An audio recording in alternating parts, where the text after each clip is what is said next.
Hi, everyone. Welcome back to the Anxiety Chicks podcast. We have Taylor back with us. Hi. Hello, everyone.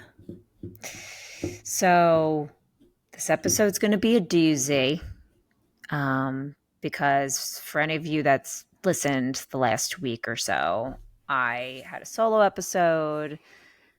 Taylor had texted me that she was going through something, and I didn't know if you were going to be ready to really talk about what's been going on, but you had said, you're think if it could help if it could help someone else, it sounds like you kind of wanted to just move through it today of what was going on. So tell me a little, now I know, tell everyone a little bit about what happened and how you've been doing, and we'll kind of just talk about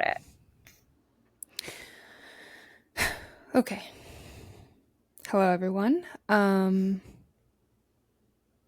Last Wednesday, so a week from today, everything was good. Around 10-ish o'clock, I got a missed call from one of my friends, and I didn't think anything of it. And then I ended up responding later, like around 11, and I found out I had lost one of my friends, one of my really good friends. And that's a call I've never received. I just want to say that first. I've never lost a friend. Um in that moment, I think I just blacked out. And kind of this whole last week has been just a blur of itself. I just canceled everything in my life, truly, because, well, let me just get to the next day. So I didn't really sleep that night, and I couldn't really reach out to anyone else. I tried. I tried to call his girlfriend, and of course, it's just, I don't know. So around 4 a.m., there was like four of us who were like really best friends, and I get a text from the girlfriend, and she says, "Whenever you guys wake up, could y'all come over?" So literally, I think we just get ready and head there very early in the morning. And we found out that my friend, my really good friend, Tom, I want to say his name because he matters so much. He took his life. And I just want to talk about Tom because Tom isn't the person that you look at and feel you need to watch out for. Tom isn't the person that Tom was cool. Tom was 6'8", handsome, funny. Like, and when I'm saying all this, I truly mean it. I'm not just saying this because he's gone. When I think of him, I thought he was the coolest person. Like, I truly mean that. Everyone did. Everyone thought he was it. I mean, he was so cool. Imagine just being 6'8" and walking around this earth. Like, you're cool, you know? You got some height to you, you're athletic. He was funny. He was so quick-witted. He was so successful. Like a genius. He was everything you would think to not be worried about in a friend when it came to the topic of unaliving yourself, which I hate that we have to even say unaliving yourself because we should be able to use the word. But we live in a world where, I don't know. I'm not going to go on a rant about that. But so, why I wanted to come on here, and I'm still out of sorts, and so I'm sorry if I'm all over the place. But why it's so important to come on here and talk about Tom is because there are so many Toms in this world who seem put together and they seem fine, right? Fine. I'm doing air quotes because they're not. And I'm telling you, I have sat back and thought and thought and thought and thought of warning signs. And imagine me, someone with a mental health page.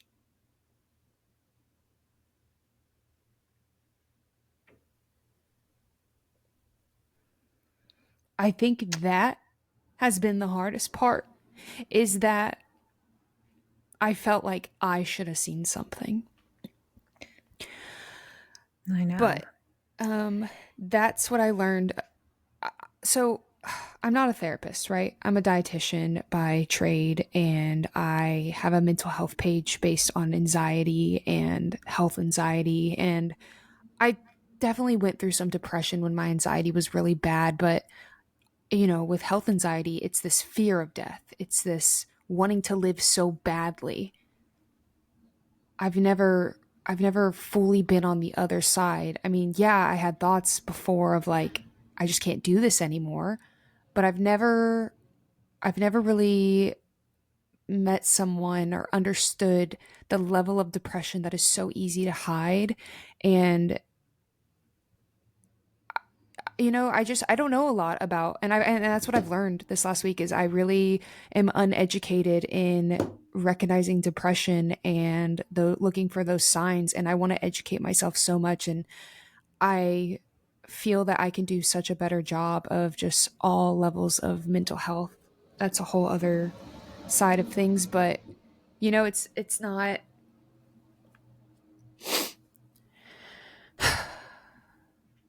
It's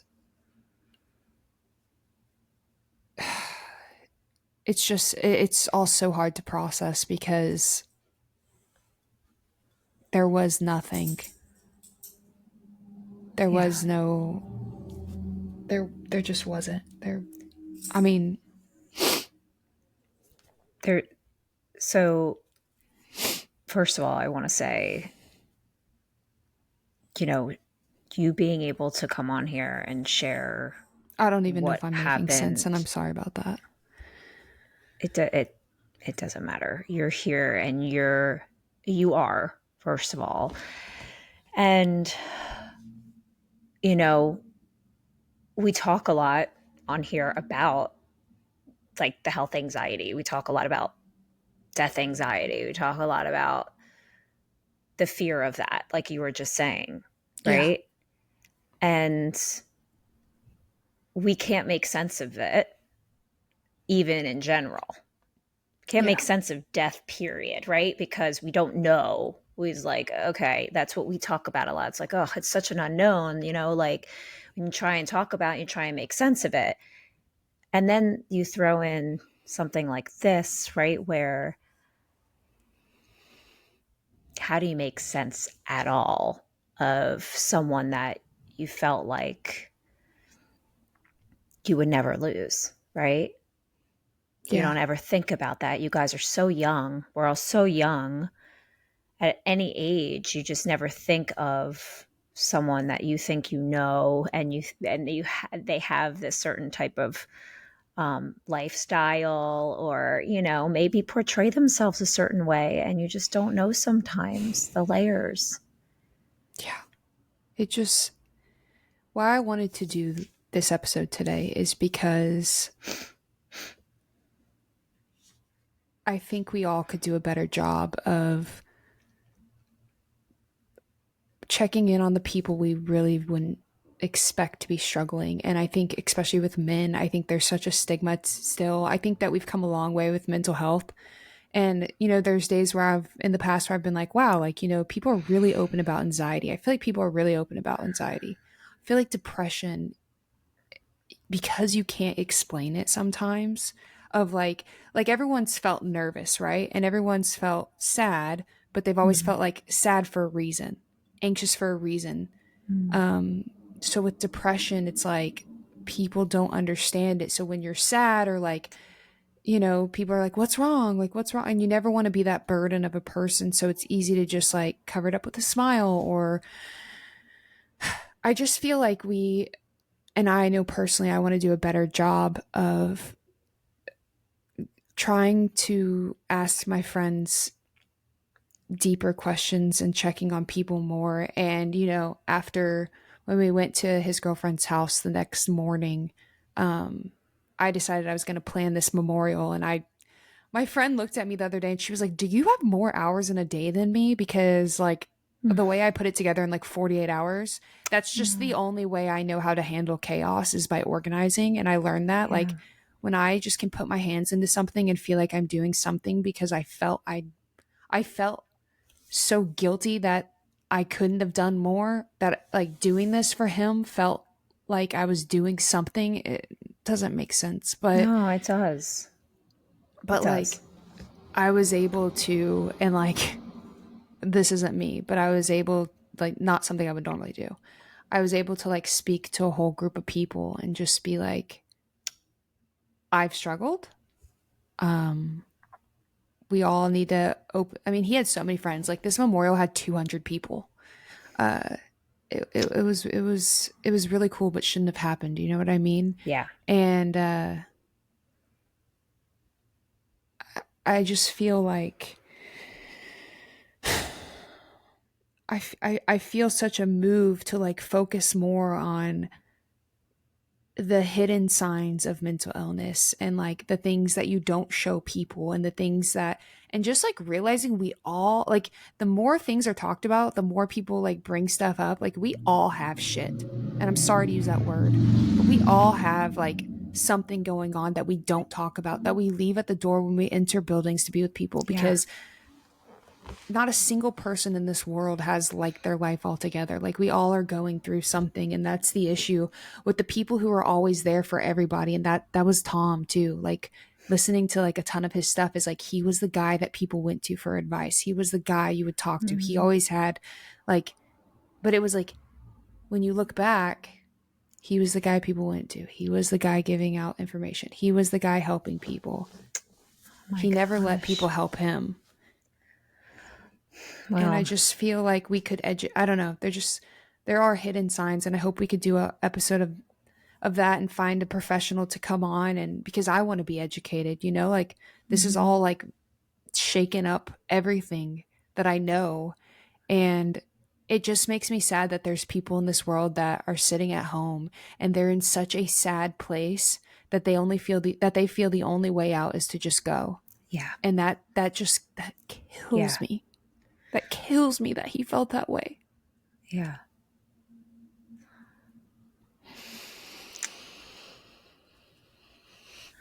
I'm so sorry.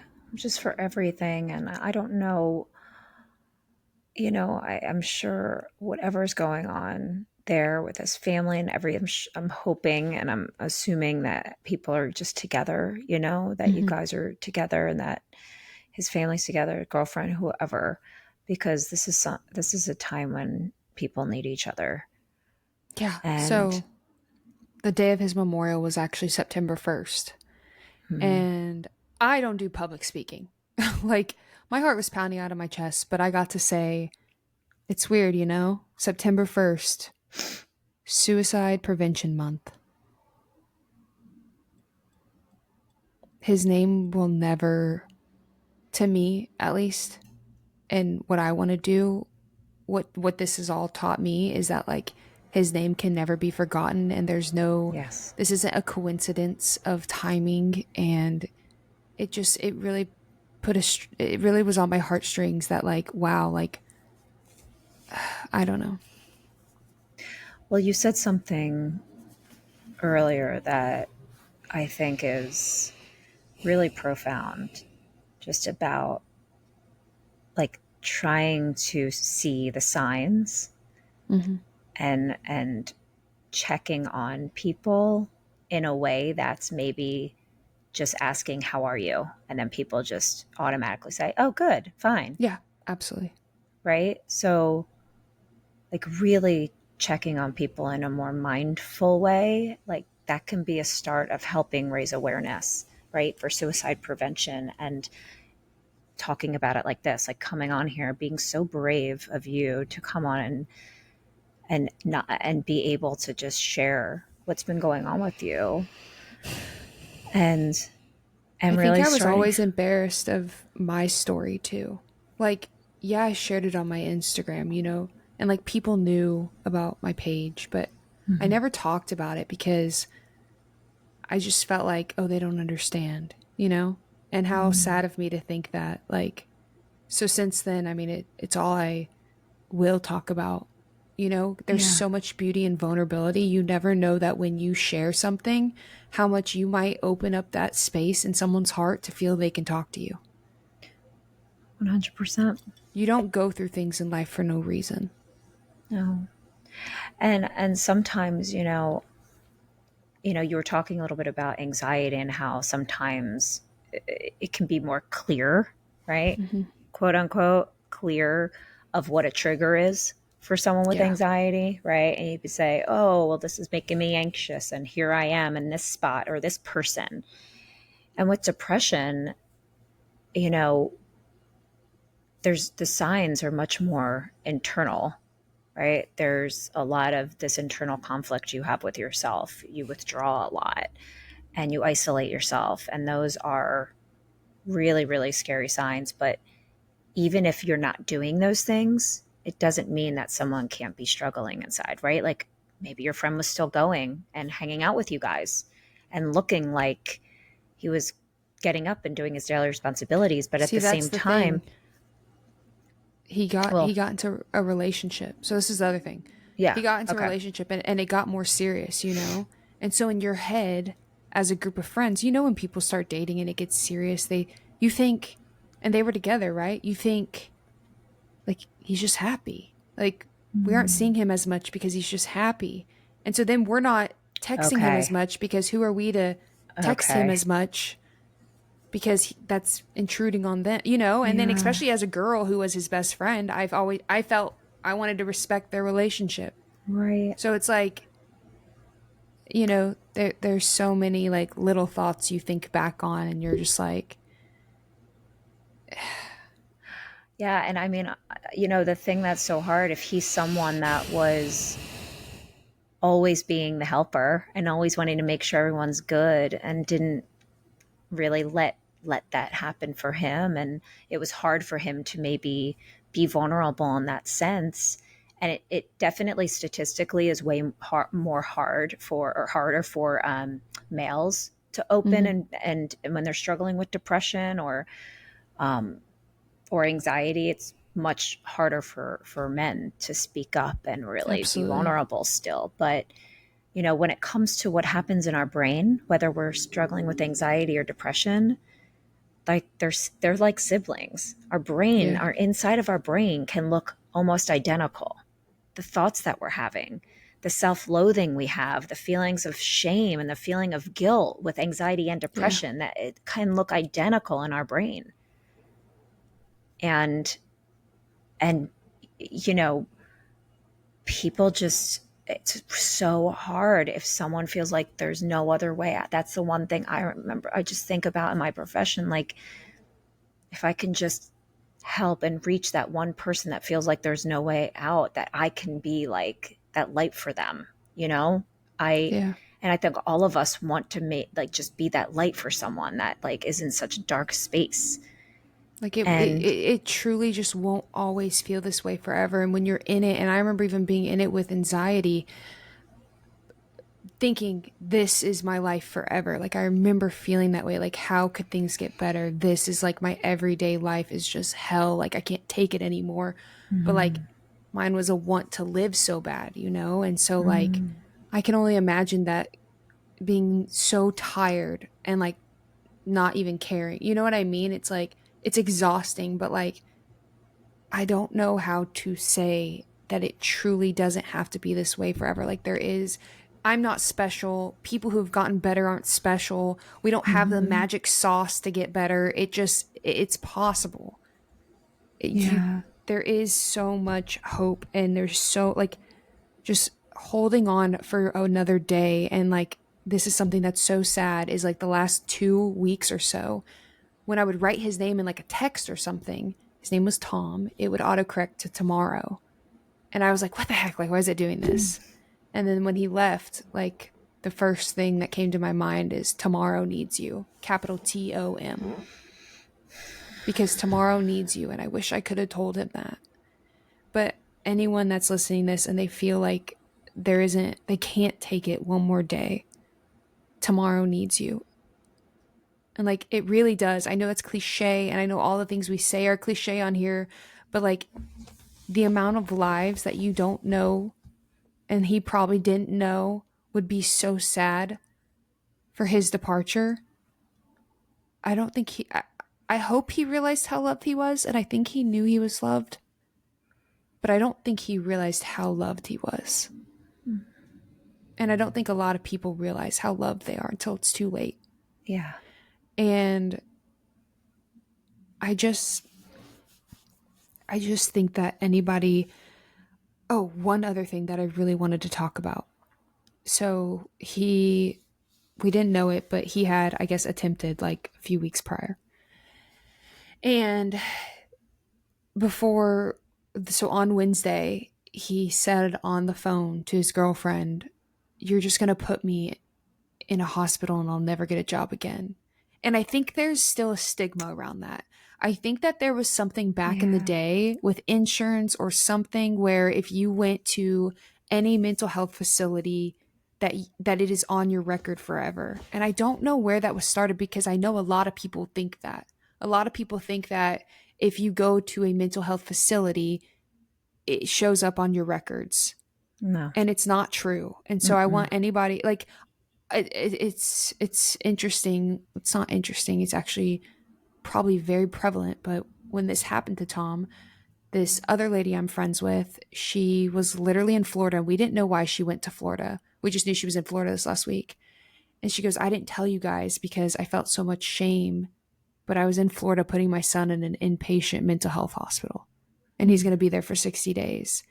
And that family's worries was also that it's going to ruin this man's career."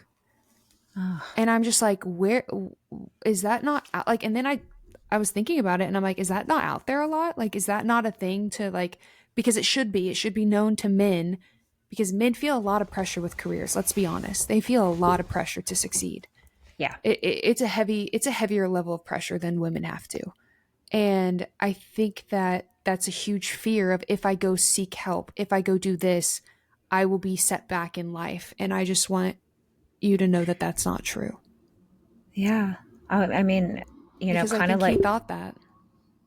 well, and kind of like what I was saying before about, um, this ability to be vulnerable and reach out and ask for help and be able to say, "I'm not okay." And we talk all the time about how it's okay to not be okay, Yeah.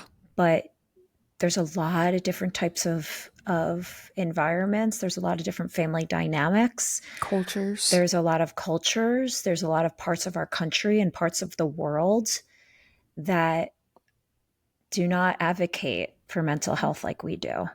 Yeah. And and I just hope that if you're in one of those areas or you're in that spot somewhere and you feel so alone, if you're in that environment, that you're listening to this and that that you're never alone with us, and that you can contact us at any time, on Instagram, on email, anxietychicks@gmail.com. Whatever you need as a psychologist, I can get you resources Yeah. wherever you're located in the world. In the United States, 988 is the suicide prevention hotline. It's open 24 hours. If you're ever thinking even like 0.01% of this, you can call and talk to someone. And I think that's just the huge piece of this, is to be able to just reach out, just to reach out. Just And try. Please yeah. just try. And Before doing anything, please know that people care, and that people would rather help you and stay up all night with you and help you get whatever you want than bury you. Truly. 100%. I And would have and stayed up all night with him. I would have never, like, and Taylor, I want you to know, and anybody listening that's going through the grief of losing someone this way, um, that it's not your fault and it's not their fault. yeah. everyone is trying to make sense of what happened, and people could have done more and done differently. Yeah. I mean, this is going to be a hard, long road, and there's not going to go a day that you don't think about him for the rest of your life. You're going to. But one thing like that can be really helpful in this journey of kind of trying to understand and process suicide in general is by doing what you're doing, Yeah. is coming on here even though you were scared and talking about it openly and being brave and sharing his story and sharing about who he is. What's his name? Tom? Tom. Tom? Tom, and who he was, and like he was really tall, like talk, just like sharing his memory, like I saw, I think you maybe posted something. Do you play pickleball with him? Mm-hmm. Yeah, I saw in your stories like he played pickleball, seemed to like being active and just keeping that part of your memory alive of him. Yeah. And so He's changed my life forever, truly. Like, my perspective, and that's the thing. It's like, it's sad that sometimes you have to go through things, and not that like my perspective was like bad. Like, if like I have a very, very, very wanting to help heart when it comes to Mhm. mental health, and I know you feel this way too. But like the level of wanting to help is just like, I feel I was given a gift, and I feel you were given a gift too, of like, I have this page, what can I do with it? I have Yeah. this audience, what can I do with it? My Yes. life is my our lives aren't our own. You know what I mean? It's like, if you're given a voice and you feel in you have that ability to be a voice, like, please just don't have imposter syndrome, because I feel like I struggle with imposter syndrome a lot. And you have a gift, and utilize that gift. And that's what I keep telling myself. And at Tom's memorial, this is actually really cool, and I'm going to wear this probably for the rest of my life. Mhm. I gave everyone these bracelets, and Oh, I just love every time I that. look at it, it's a reminder of Tom, and not just Tom, but it's Yeah. also a reminder that I matter, and I everybody love wearing that. these bracelets matter. They say you So, matter, and it says suicide prevention. And every okay. time I look at it, he's just, his name will never, like, that's what I keep telling myself. I'm like, I can't let this just be a tragedy that happens. What's done is done, right? And I keep telling myself that. I'm like, you can't bring him back, right? Yeah. But literally since his passing, the amount of, this is another thing, like the amount of signs, and Mm. I don't really like, I never experienced like signs, but there have been so many. So I just would like to speak of a few of them. Just like, I know he's in a good place. When me and these two other guys and him and Tom used to go to this place called Piata like all the time after pickleball. We'd all go get Piata. So like a day or so or the day after, no, 2 days after he passed, we were like, let's go eat at Piata. Like, let's go. Like, we were all just in a bad place. And so we all, go and show up there. The sun's setting. It's beautiful. I'm waiting for them. I'm sitting in the car. I pull into a parking lot, and I look at the very first parking lot spot, and it's his car. And I'm just like, that's not a coincidence. And then like as the sun's setting, and I'm just like in my car, just like not well. Like, I think I was listening to like Zach Bryan, like crying. I look over at the sunset, and like in the sunset, there's just this cross. And it's like it's like a telephone pole, but it's by itself, and like it's far away, and it's just a cross. And I took a picture of all this, and then Mm. uh and then we haven't had rain in months. And I actually want to read what I wrote to everybody. It's actually really good. Like, literally months. I'm in Texas. We haven't had rain. Uh, and I wrote this to a group of us.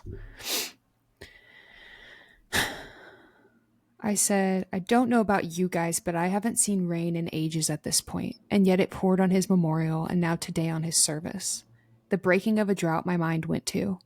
Rain symbolizing releasing, a cleanse, washing away, then regrowing to me. To anyone reading, take today to release all those things that you feel you can't speak about and speak to someone. Release it. It's okay to cry. It's okay to be sad. It's okay to not be okay. I know that's cliche and maybe oversaid on cheesy shirts online, but it's true. Let yourself release whatever you've been holding in today, the breaking of a drought and the regrowth. So nice. And I just wish that he could break that drought in his mind, that it wouldn't get better. But just, I don't know. There's just so many signs. So then, like, after his service, we used to always go to BJ's and we would get Pazookies like late at night because it was like the only place open. And sometimes we would play pickleball till like 11 or midnight. And we would go there, and he would go there with like different groups too. Like, there's this place like 40 minutes away he would go to, and he had friends there. And everyone knows Tom, 2 entrees because he's 6'8", and Pazookies. Oh. So I wrote this to our group because this is what happened. I said, I can't make this up. A small group of us walk into BJ's just now. If you didn't know, he loved going there after pickleball with friends. Our waitress walks up. She asks for our drinks. I said Tiffany goes, but my friend Tiffany was with me. She goes, wait, I know you somehow. Next thing you know, the waitress was always Tom's waitress. She even was his waitress at Colleyville BJ's because she had just transferred to our location not too long ago. She remembered him. She then started repeating his order. Sierra Mist, Asian chopped salad, and usually another entree, always 2, and a Pazookie. That's no coincidence. Oh my gosh. Oh my gosh. And even before doing this podcast, I went to check the mail, and I was going to look this up, but butterflies are like a big symbol to me of heaven because when my grandparents died, my grandma would always call me her little butterfly, and like we just always see butterflies. Oh. And I was walking to the mail to get mail before coming on here, and I was just like, Tom, I don't know what to say on this podcast, and I'm mad I'm even doing this podcast, and you just should be here, and I was just like kind of talking to him on my walk to the mailbox. It's raining outside, and I look to my right, and there's one white butterfly. And I was going to even look it up. Are butterflies even outside when it's raining like that? Like, are they not? Gosh. I don't know. There's just so many signs. And like, and it's also just given me peace to know his soul's at rest. Like, he's in no more pain and suffering. Yeah. And I just wish he could have experienced no pain or suffering on earth, because he was bigger than this world. I just keep listening to that song, Bigger Than the Whole Sky by Taylor Swift. It's so good if you've never listened to it. And like, Tom was bigger than the whole sky. He was such a good person. So thank you so much for just sharing his story. Yeah. And who he was. And again, just coming on here and just being so brave to share how you've been feeling too, and how it's so hard to know how to move on, right? How to move, like, it's so helpless. You want to do something. Yeah. And you are. And everybody listening is, by even just being here right now, And if you know someone like who's just been off, or like even like slightly off, subtle signs, send them this episode, or reach out, like anything. I even got everybody I got everybody these coins, and they're like these, like, it's called a little pocket hug, and it has like an angel wing on it. And I said, I gave them to like 200 people, and I said, with these coins, I want you to, I know that being honest and telling people about how you feel is really hard, right? Opening up, especially as a man, I said, but if you're ever struggling or you ever feel alone, give this coin to one of these people in this room. And these coins are a symbol of I'm not okay. You don't have to say you're not okay, but just by giving that coin, someone is watching out for you and someone Love that. is there for you. And Yeah. just opening conversation. I think we have to, as humans, we have to open conversations, dig deeper, talk about the things we don't want to talk about.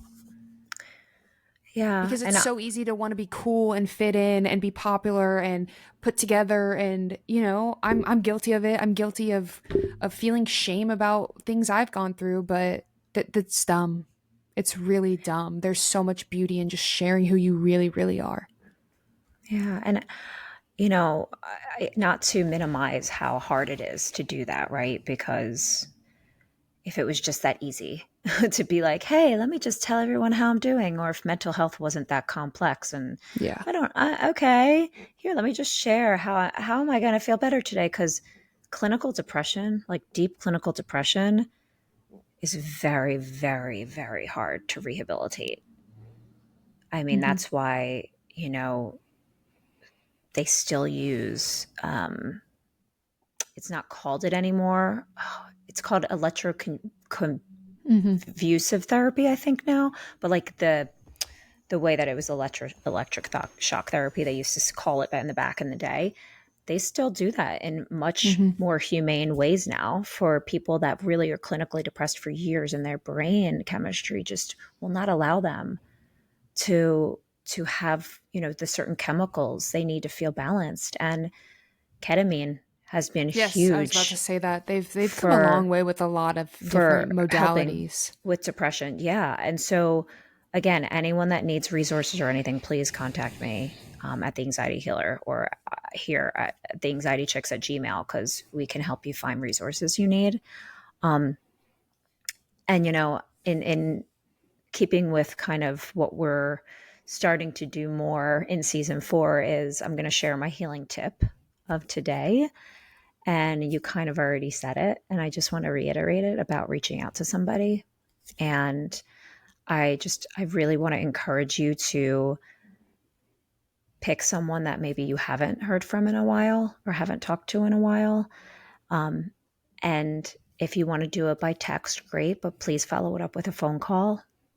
Like, call this person, call people, really try and reach out in a way that isn't just like, if you know where they are, maybe just stop by and say hi, right? Um, think of something you guys used to do together and invite them to do something with you. Maybe just to take a walk, but make that phone call and send that text and just reach out to someone, more than Mm-hmm. one. Reach out to a bunch of people if you can, and just check on people for real. Yeah. And then I have a quote of the day. It's very small. Okay. My mom always says this to me when I'm going through a really hard time. She Mm-hmm. goes, Taylor, anytime I start talking like off the edges and just like, what if, this, and this, she just goes one day at a time. And like literally anytime I go through something hard, I'm always like one day at a time. I am capable and strong enough to make it through the next hour. I am capable and strong enough to make it through the next hour. Like that's how I literally do some days is like some days are really hard and I just go, okay, 1 hour at a time, 1 second at a time. Yeah. It really. I So love that. I love that. Thank you so much for being able to share this. And I know this was not easy for you. I know we were texting back and forth, and I was not even expecting you to do this I right felt now. it It was so like, take strong the on my heart. time. But yeah, this really, I think, is going to help so many people too, Taylor. I think that's the And other thing is like from all this, I'm just like, show up more. Like, if you do anything, show up more. Show up when you don't want to. yeah, when Just it's show really up. hard. Yeah. And we'll make sure to put a lot of resources in the show notes too. Yeah. Just any kind of websites and phone numbers that can be helpful. Yeah. Love you, girl. Love you. I'm so sorry, and I'll be thinking of him. And we'll be back next week, you guys, with some more topics. And maybe we'll even talk a little bit more about this just to make sure everything's good. I think being able, like you said, also to be able to talk about this more and with Yeah. people who, experts and other people who can really help just raise awareness for suicide prevention is going to be huge. So we're going to get on that. Yeah. I think Okay. right now it's just hard being normal, you know? Like Totally. it's hard, yeah. Which will take time. 100%. I understand. Take as much time as you need. Thank you guys. All right, you guys. We'll talk to you later. Bye.